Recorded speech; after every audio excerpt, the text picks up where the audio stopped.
All right, so I've been lowering my dose and I want to go over why I'm doing it and when it could be a good idea to consider it. So why did I lower my dose? The reason why was because for the past month or so, I've been having trouble eating, which isn't good. So I decided to lower it to 0.6 milligrams. And for context, I usually do 0.25 milligram jumps or increments. So I started at 0.25 milligrams, then increased my dose to 0.5 and then 0.75 milligrams. I didn't want to lower it to 0.5 milligrams because I just thought it wasn't enough. So that's why I decided to go in between 0.5 and 0.75 and try 0.6. It's a lot of numbers, I know. But anyways, I'm sensitive to the meds, so every little bit matters to me. And if I wasn't, I probably would do bigger jumps. The point is that my dose isn't working for me, so I'm lowering it. All right, so what are my reasons for lowering my dose? I have two of them, and it's one, I can't eat enough food, and two are side effects. So let's go over why each of these are a problem. For side effects,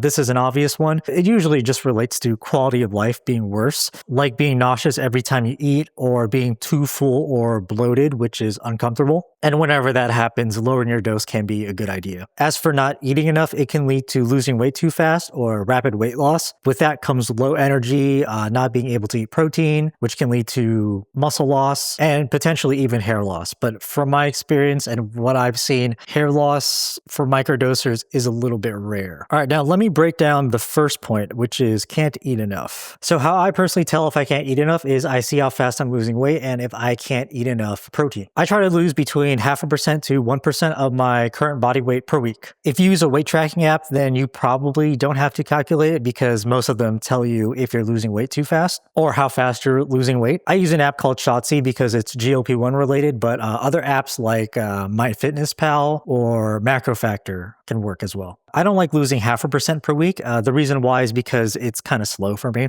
There's nothing wrong with going slow, but I want to get to my goal weight as fast as possible while still being safe from the side effects of rapid weight loss. Losing above 1% per week isn't guaranteed that you'll get the bad side effects. It's just an increased chance, especially if you're losing that much for multiple months or longer periods of time. And to give you an example of how this chart works, let's say I'm 200 pounds, so I lose between 0.5% to 1% of my body weight per week, which equals to 1 to 2 pounds per week. Now, after I get into this 0.5% to 1% range, I find what's sustainable. So for me, I started to lose around 1% of my body weight per week. But as I got leaner and lost more weight, I slowed it down because it's more sustainable.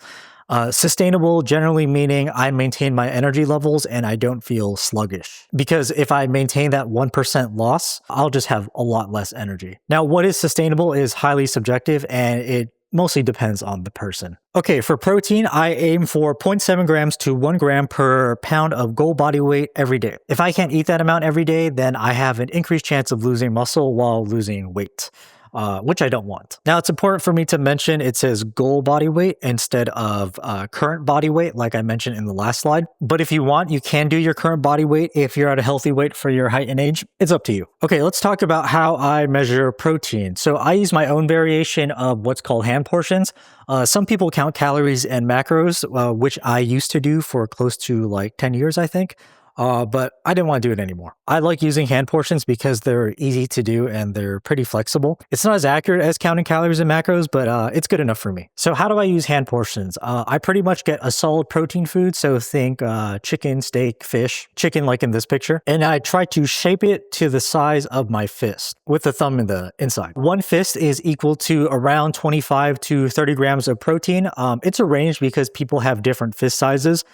It could be more or less depending on how big your fists are. But I aim for 4 fists of protein per day, which is around 100 to 120 grams of protein, and that's enough for me. You can always add more if you want to, but the more important thing is knowing that this is an option to measure protein without using a food scale. All right, that's the video. If you're thinking about lowering your dose because you can't eat enough or your side effects are too much to handle, speak to your doctor or provider, and they can probably help you. Thanks for watching. Bye.